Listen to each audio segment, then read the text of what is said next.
하나님의 나라는 예수 그리스도가 태어나심으로, 그러니까 예수님께서 육체로 이 땅에 태어나심으로 우리가 살아가는 이 땅에 이제 임하셨습니다. 임할 것이 아니라 임하셨습니다. 그래서 하나님의 나라가 예수 그리스도가 이 땅에 태어나신 것으로 이제 시작되고 나기 시작하면서 하나님의 나라는 지금껏 확장되어져 가고 이제 넓혀져 가는 것이죠. 그런데 이 하나님의 나라는 더 이상 다윗의 나라, 이스라엘이죠. 다윗의 나라처럼 눈에 보이는 형태로 임하지 않고 눈에 보이지 않게 확장되어져 갑니다. 그러니 사람들은 눈에 보이지 않는 이것 때문에 때때로 하나님의 나라가 안 보이기도 하고 또 때때로 하나님의 나라가 없는 것처럼 생각하기도 하지만 절대 그러하지 않습니다. 왜냐하면 하나님의 성경 말씀, 복음이 그러하지 않다라고 말씀하고 있기 때문인 것이죠. 저는 지금 코로나의 상황이 위중하고 또한 이러한 코로나 상황으로 인하여서 예배가 어려워졌다고 해서 하나님의 나라가 쇠퇴하고 있거나 아니면 하나님의 나라가 멸망할 것이다, 멸망하고 말 것이다 라는 그런 생각에 동의하지 않습니다. 왜냐하면 하나님의 나라는 그 나라의 특성이 있는데 그 나라의 특성이 곧 생명과 확장이에요. 그러니까 그 나라는 심기워진 씨앗과 같아서 그 나라가 씌워진 그 하나님의 나라가 진실이 맞다면, 하나님의 나라가 참이라면 그곳에서는 생명이 움트고 그리고 그 생명력이 보이지 않는 보이지 않는 시간에 그 모든 것에 편만하게 이렇게 퍼지게 될 것이다 라는 것이 복음이 이야기하고 있기 때문인 것입니다. 그래서 하나님의 나라를 이제는 보이지 않는 하나님의 나라를 보려면 새 포도주를 새 부대에 담아야 하는 것처럼 마치 우리의 심령을 새 부대로 만들어야 돼요. 하나님의 나라라는 새 포도주를 우리가 보이지 않는 그 나라를 보려면 우리의 마음이 완전히 변화되어서 새 가죽 부대, 새 부대를 준비하지 않으면 옛것의 부대로는 그 하나님의 나라를 담을 수가 없다라는 것이죠. 또한 이 새 부대는 곧 이제는 새 부대를 가진 자만이 하나님의 나라를 담을 수 있는데 이 하나님의 나라는 어떻게 임재하느냐? 성령의 능력으로 임하는 것이죠. 그래서 새 포도주는 성령을 이야기하는 것이고 새 가죽 부대는 변화된 하나님의 나라의 백성들을 이야기한다라는 것입니다. 그래서 눈에 보이지 않는 하나님의 나라는 새 포도주와 같다. 그래서 하나님의 나라를 진정으로 담을 수 있는 사람은 자신의 마음이 완전히 거듭나 새로워진 새 가죽 부대와도 같은 사람들은 하나님의 나라를 담을 수 있지만 하나님의 나라를 새 부대를 준비하지 못한, 그러니까 마음이 변화되지 못한 사람은 그 하나님의 나라를 담으면 어떻게 되겠습니까? 터져버린다. 그것이 바로 이 새 가죽 부대와 새 포도주에 대한 비유와 더불어 하나님의 나라가 이러한 것이다 라는 것을 잘 보여준다라는 것이죠. 여러분, 하나님의 나라는 눈에 보이는 형태로 임하지 않습니다. 마치 교회가 많아지면 하나님의 나라가 확장되어져 가는 것이죠. 그러나 교회의 숫자가 곧 하나님의 나라인 것은 아니죠. 왜냐하면 하나님의 나라는 눈에 보이지 않는다라고 했으니 눈에 보이는 교회의 개수로 하나님의 나라의 확장을 증명할 수가 없어요. 또한 거꾸로 교회가 줄고 있다고 해서 하나님의 나라가 쪼그라들고 있느냐? 그건 역시 아닙니다. 왜냐하면 하나님의 나라는 눈에 보이지 않으니 교회의 숫자가 줄 수는 있으나 그 교회의 숫자가 준 것에 비례해서 하나님의 나라가 작아지고 있다라는 것도 아니라는 것이죠. 그래서 새로운 마음으로 하나님의 나라를 볼 수 있어야 합니다. 하나님의 나라는 어떻게 존재합니까? 하나님을 신실히 믿는 하나님의 백성을 통해서 존재합니다. 그러니 하나님을 신실히 믿는 한 사람이 거기 있으면 하나님의 나라는 존재하고 유지되고 또한 그 하나님의 믿음을 갖고 있는 사람이 있는 것 자체로 그곳까지 하나님의 나라는 확장되어져 있는 거예요. 근데 그곳에서 믿음을 저버리고 하나님을 더 이상 신뢰하지 않고 하나님의 온전한 통치를 스스로 인정하지 않고 살아가면 그 사람은 곧 어떻게 되느냐? 그곳에서 하나님의 나라는 존재하지 않게 되는 것이. 존재하지 않게 되는 것. 2차 대전에서 살아남은 병사들의 이야기를 쭉 이렇게 인터뷰나 이야기를 쭉 들어보면 그 사람들이 어떻게 살아남을 수 있었습니까? 막 공수부대원들이 낙하를 하고 뭐 해병대 이런 사람들이 막 해안에 막 총탄이 빗발치는 그곳에서 많은 사람들이 죽었는데도 어떻게 당신은 살아남을 수 있었습니까? 라고 이야기하면 그 사람들이 공통적으로 하는 이야기가 있어요. 첫 번째가 뭐냐면 나는 운이 좋았다. 내가 죽은 전후보다 살아남은 것은 내가 달리기를 잘한다든지 아니면 훈련을 정말 열심히 받아서 특출한 사람이었다든지 아니면 내가 신체적으로나 아니면 전투의 경험이 아주 노련해가지고 살아남았다라고 생각하지 않는다. 단지 내가 저 사람보다 저는 자신의 전우가 죽었음에도 불구하고 자신이 살아남은 것은 나는 운이 좋았을 뿐이다 라고 얘기하는 거죠. 그래서 전투에서 죽은 그 전우 역시 달리기가 느리거나 아니면 전투의 능력이 떨어져서 전쟁에서 죽은 것이 아니라 그는 내가 가진 행운을 가지지 못하였을 뿐이다 라고 이야기합니다. 그런데 운이 좋았다라는 이 이유 다음으로 나오는 이야기가 있는데 대부분 이래요. 그럼 당신은 그럼 운으로만 당신은 목숨을 부지하고 전쟁에서 살아남을 수 있었습니까? 그 많은 전투를 치르면서 죽지 않고 살아남을 수 있었습니까? 아닙니다. 나는 좋은 리더가 있는 소대와 중대에서 그 리더를 따랐습니다. 그러니 자신이 속한 부대가 있는데 그 부대를 이끄는 소대장이나 아니면 그 중대장, 그 부대를 이끄는 사람이 좋은 리더였다는 거죠. 그래서 그 부대장이 야 전투에서 뭐 작전을 지휘하고 야 이렇게 해라 저렇게 해라 지금 이렇게 해야 한다 이런 판단력이 정확하고 그러한 정확한 판단을 따라서 그 전쟁을 전투들을 하나씩 이겨가면서 거기서 승리하면서 살았다는 거예요. 그러니까 운이 좋았다라는 것은 자신이 어떻게 할 수 없는 그 능력 밖이었지만 그 운이 좋았다라는 걸 빼고 그러면 당신이 어떻게 살아남을 수 있었습니까? 라고 이유를 이야기하자면 자신은 좋은 리더가 있는 곳에 속했다. 그리고 그 좋은 리더와 함께 그 리더십을 따라서 우리는 한 마음이 되어서 주어진 임무나 전투에 임해서 그 전투들을 하나씩 승리하면서 결국은 살아남았다는 거예요. 제가 이 이야기를 왜 드리느냐. 여러분이 있는 우리가 있는 우리의 가정과 우리가의 능력으로 무엇을 할 수 있는 그곳은 마치 여러분들이 그곳에서 전투를 치르는 것과 같아요. 누구랑 전투를 치릅니까? 사람하고 전투를 치른다고 생각하시면 큰일 나죠. 조폭이 아닌 이상 사람을 두들겨 패고 사람을 해하면서 그곳에서 승리하는 일이 뭐가 있겠습니까? 전쟁이 아니면. 그런데 여러분, 그곳에서 악한 세력, 부조리, 병폐, 그리고 세상 이렇게 하면 안 된다라고 하는 하나님의 뜻이 있는 그곳에서 여러분들은 전쟁을 치르고 있는 거예요. 그래서 여러분들이 그곳에서 자신의 의지를 굽히지 않고 그곳에서 여전히 전쟁을 치르고 있는 한 하나님의 나라는 여러분이 있는 그곳만큼 확장되어져 가는 거예요. 그런데 그곳에서 어느 순간 자신이 스스로 싸울 의지를 저버리고 모르겠다. 세상 사람 다 이렇게 하는데 나도 그들과 다를 바가 없다라고 생각하는 그 순간 이제는 하나님의 나라와 통치는 그곳에서 없어지는 것이죠. 이해하겠습니까? 그래서 제가 지난주에도 말씀드렸지만 제가 어린 시절에 가정들이 모두 우리 집 같은 줄 알았어요. 우리 집 같은 줄 알았어요. 그게 좋은 의미일 수도 있고 나쁜 의미일 수도 있습니다. 우리 집 같은 줄 알았어요. 하지만 친구들 집에 가서 이렇게 자보기도 하고 친구들 집에 가서 부모님들을 뵙으면서 점점 생각하는 것이 모든 각 가정들이 우리 집과 같지 않구나.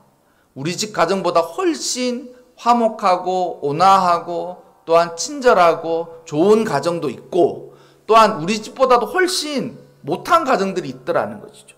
그런데 그 가정을 어떻게 만듭니까? 어린 아이들은 가정을 이룰 수가 없죠. 그 가정을 어떻게 통치할 수가 없죠. 그런데 제가 이제 가정을 이루면서 자녀를 낳아서 가정을 꾸려가니까 그 모든 것이 이제 저한테 달려있더라고요.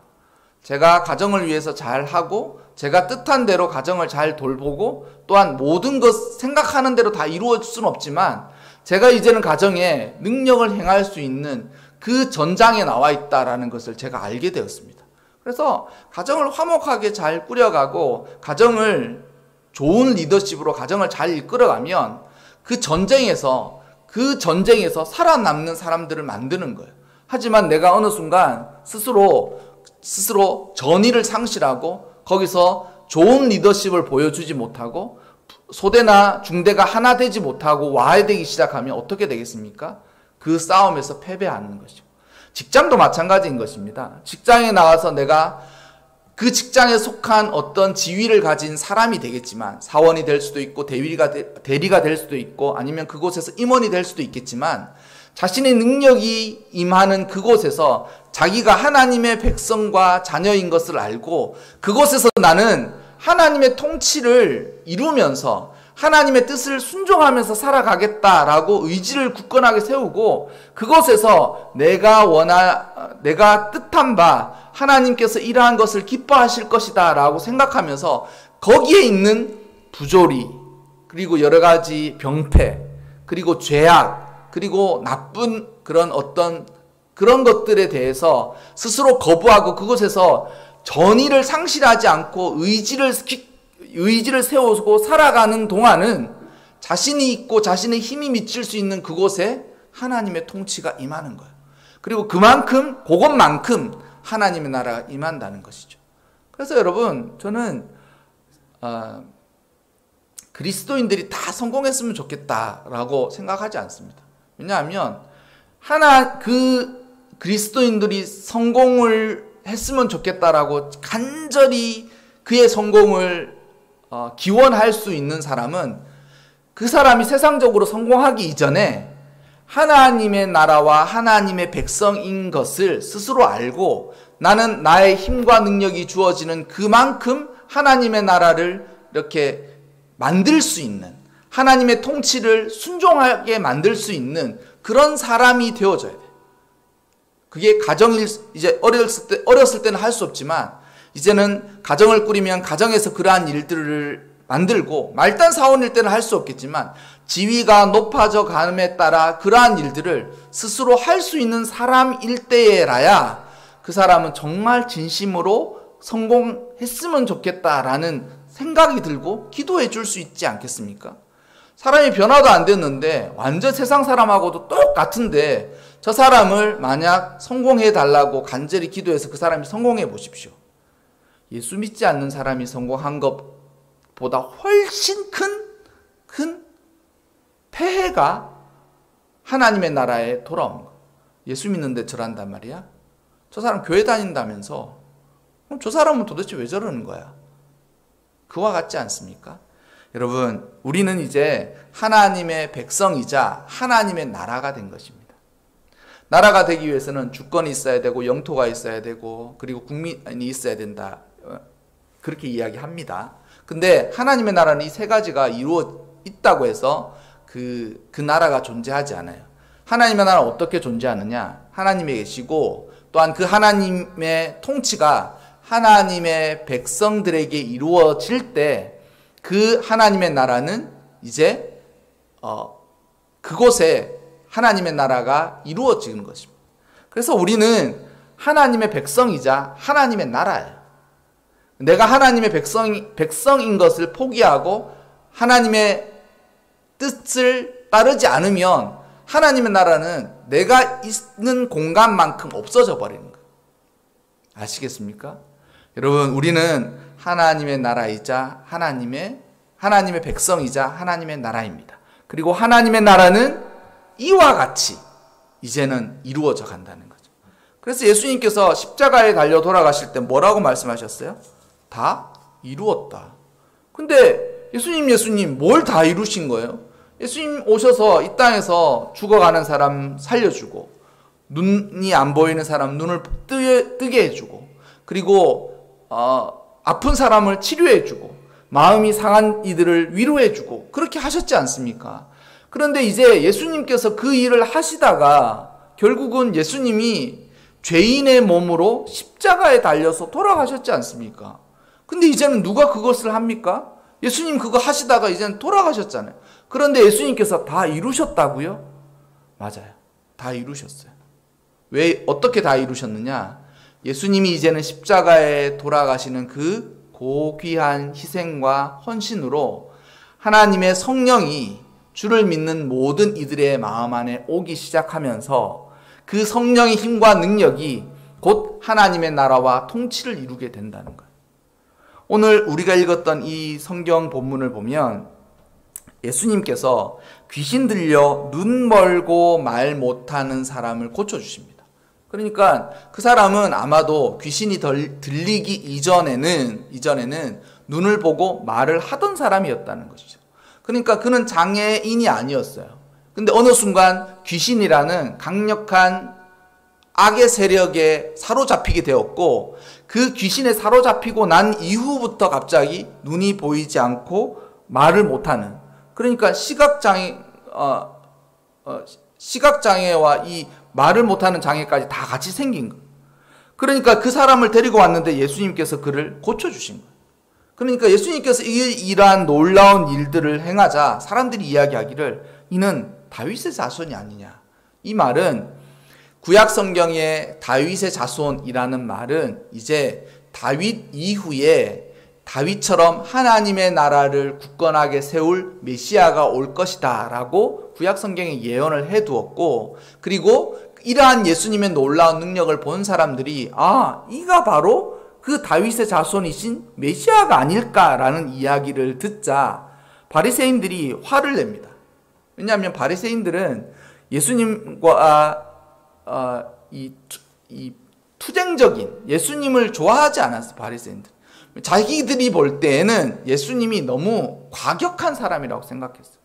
안식일에 밭에서 이 보리를 이렇게 부벼서 먹기도 하고, 그리고 심지어는 안식일에 사람을 고쳐주기도 하고, 그러니 자신들이 생각한 율법에 아주 벗어난 파격적인 사람이라고 생각한 것이죠.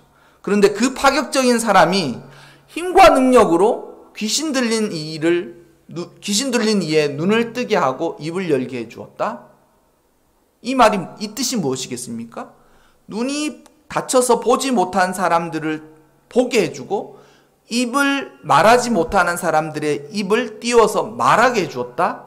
이것은 곧 자신들에게는 심각한 문제가 생기는 일이라고 생각했던 것이죠.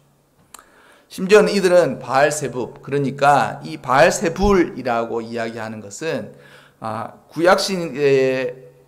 구약시대에 유명한 우상의 존재였습니다. 그러니까 귀신 또한 마귀의 힘입어 이러한 일들을 행하지 않느냐라고 이야기한다는 것이죠. 그런데 예수님께서 무엇라고 말씀하셨습니까? 만약 누구든지 성령의 능력과 은혜로 임한 이 일들을 부인하면 그는 결탄코 사하심을 얻지 못하리라 라고 말씀하셨습니다.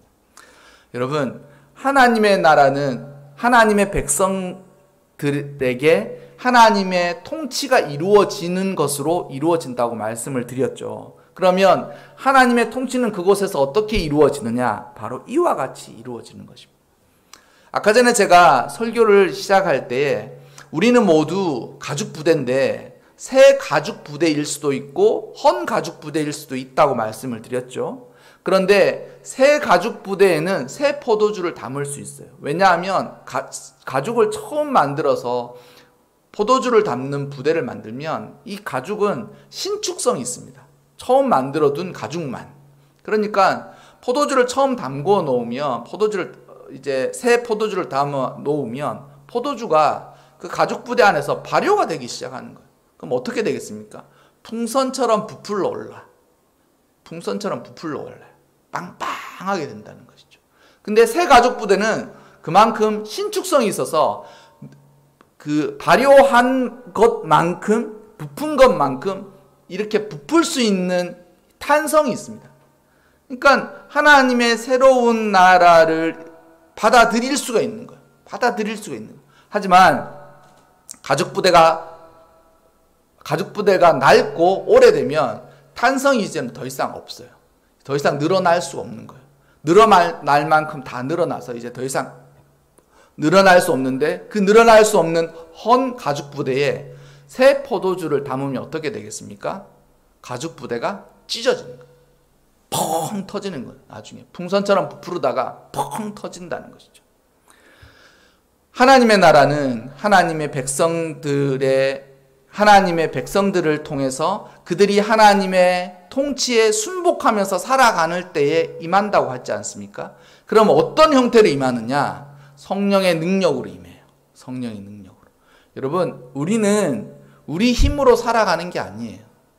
우리의 당연히 개인적인 힘과 능력을 따라 살아가야 되죠. 열심히 안 살아가는 삶은, 그 사람은 삶에 대해서 삶을 모독하는 사람이에요. 자신이 주어진 삶에 대해서 최선과 최고를 다 하면서 살아가야 됩니다. 살아가야 돼요. 그 주어진 그것들을. 하지만 여러분, 그런다고 해서 내 힘만 가지고 살아간다라고 생각하는 사람, 아주 오만한 사람이에요. 난 내 힘과 능력으로 다 할 수 있다. 그것은 하나님을 믿지 않는 사람과 똑같은 날. 우리는 최선과 최고를 다하면서 살아가야 하지만 그 최선과 최고를 다하는 그것에 하나님의 힘과 능력을 의지하며 살아가야 됩니다. 하나님의 힘과 능력을, 내 힘으로 사는 게 아니에요.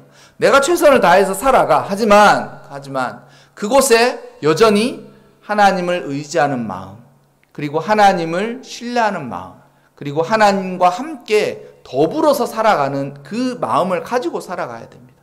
그래서 최선과 최고를 다해 가되, 하나님, 내가 내 힘과 내 능력만 의지하여서 살아가지 않고 날마다 하나님을 의지하면서 살아가고자 하는 마음을 갖고 있어야 돼요. 갖고 있어요. 그래서 하나님의 나라, 하나님의 뜻을 따라서 저는 순종하겠으니 하나님 저를 도와주십시오. 그리고 하나님, 나는 늘 하나님을 의지하면서 살아가겠습니다 라는 생각을 가지고 살아가야 된다는 것이죠.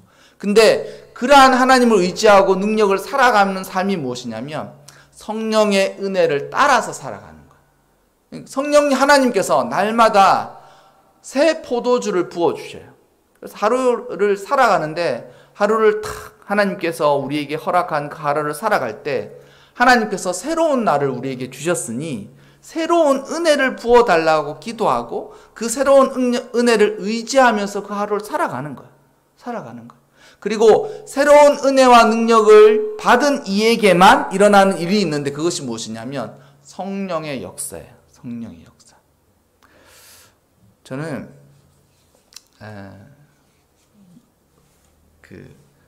삶을 살면서도 그렇지만 목회를 하면서도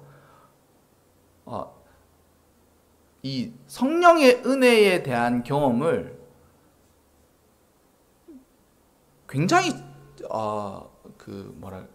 이렇게 얘기하면 저는 경험합니다. 삶에서 저는 목회도 하고 삶을 살면서 하는데 아주 작은 것부터 정말 인생을 변화시킬 만한 큰 일에 있어서 하나님의 놀라운 섭리가 있었어요.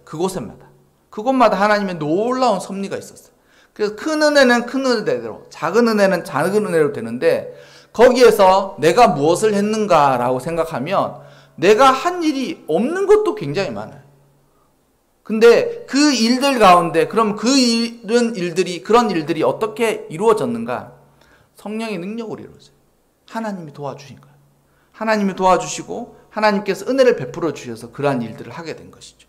그래서 저는 최선을 다해서 삶을 삽니다. 최고를 다해서 삶을 삽니다. 하지만 그것만이 전부라고 절대 생각하지 않아요. 하나님의 은혜와 능력이 반드시 필요하다는 것을 생각하면서 살아간다는 것이죠. 그래서 여러분, 하나님의 나라가 어떻게 임하느냐? 하나님의 나라는 힘과 능력, 권능과 능력으로 임해요. 그 권능과 능력이 무엇이냐? 바로 성령의 은혜예요. 그래서 성령 충만한 사람에게 하나님께서 그 성령 충만함이 새 포도주고, 새 포도주는 새 부대에만 들어갈 수 있으니 그의 마음이 심령이 완전히 변화된 사람에게만 하나님께서 새 포도주이신 성령을 부어주셔서 그 성령을 받은 사람만이 악한 세력들을 결박할 수 있는 힘과 능력을 주시는 거예요. 세상에 죄에 져서 세상이든 가정이든 어떤 곳이든 간에 죄에 진 사람이 승자입니까? 패자입니까? 당연히 승자가 될 수가 없죠. 죄에 졌는데 어떻게 승자라고 얘기할 수 있겠습니까? 그러면 그 사람의 능력은 무엇보다 커야 하겠습니까? 죄보다 그 능력이 크지 않으면 죄를 결박할 수가 없어요. 우리가 읽었던 이 본문에도 보면 뭐라고 되어 있어요? 예수님이 하나님의 성령을 힘입어 귀신을 쫓아내는 것이면 하나님의 나라가 이미 너희에게 임하였느니라. 하나님의 나라요? 하나님의 나라인 천국이 임하였다는 말입니까? 예수님 뭐라 그랬죠? 너희가 지금 내가 성령으로 귀신 들린 사람들, 죽어가는 사람들을 고쳐내는 것을 내가 보지 않느냐. 근데 그것이 귀신의 힘이 아니라 성령의 힘과 능력으로 눈먼 사람의 눈을 뜨이게 하고 입이 막혀 말하지 못하는 사람에게 말을 하게 할 수 있는 그것이 성령의 능력으로 이것을 행하는 것이면 하나님의 나라가 어떻게 했다고요? 이미 임했다는 거예요. 이제 곧 올 것이다 아니라고 벌써 임하였다라는 거예요. 벌써 임하였다는 거예요.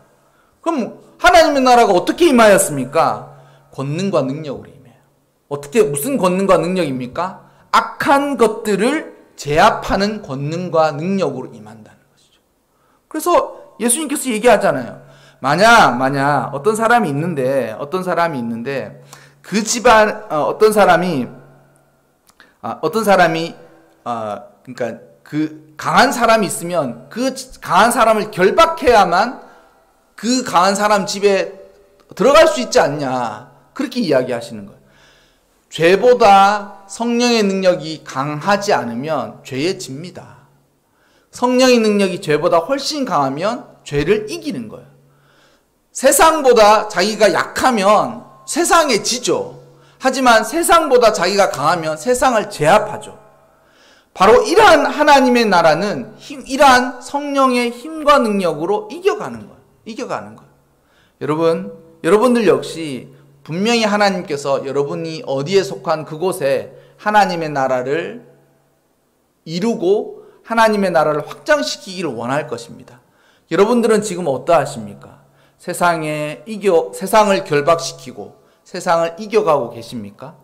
여러분이 속한 그곳이 정말 2차 대전의 전투 중에 있는 어떤 전투지처럼 그곳에서 나는 소대장이고 중대장인데 나의 소대원들을 이끌고 이 전쟁을 치르고 있는데 이곳에서 정말 하나님의 성령의 능력으로 하나님의 나라를 이루고 전투에서 승리하고 계십니까? 아니면 매번 얻어터져서 이러지도 저러지도 못하는 상태로 그저께 전투를 치르고 계십니까? 돌아봐야 돼요. 마치 코로나19 때문에 교회가 다 망한 것처럼 생각하는데 그 사람들은 교회가 망하기 이전에 벌써 마음이 어떻게 됐습니까? 확 무너져 있는 거예요. 마음에 패배의식이나 아니면 도저히 할 수 없다. 의지가 벌써 확 꺾인 거예요. 그곳에서 하나님의 나라가 통치할 수 있겠습니까? 절대 없죠. 그래서 하나님의 나라는 성령의 은혜를 따르는 권능과 능력으로 임한다. 이것을 꼭 명심하시기 바랍니다. 우리가 연약하고 힘들고 지칠 때마다 여러분 하나님의 나라는 성령의 은혜로 권능과 능력으로 임한다라는 이 사실을 명심하시고 여러분이 있는 그곳에서 승리하시기 바랍니다. 죄를 결박시키고 세상을 결박시키고 그 일을 굴복시켜서 그곳에서 하나님의 통치를 이루어는 여러분들이 되어 가시기를 주님의 이름으로 축원합니다.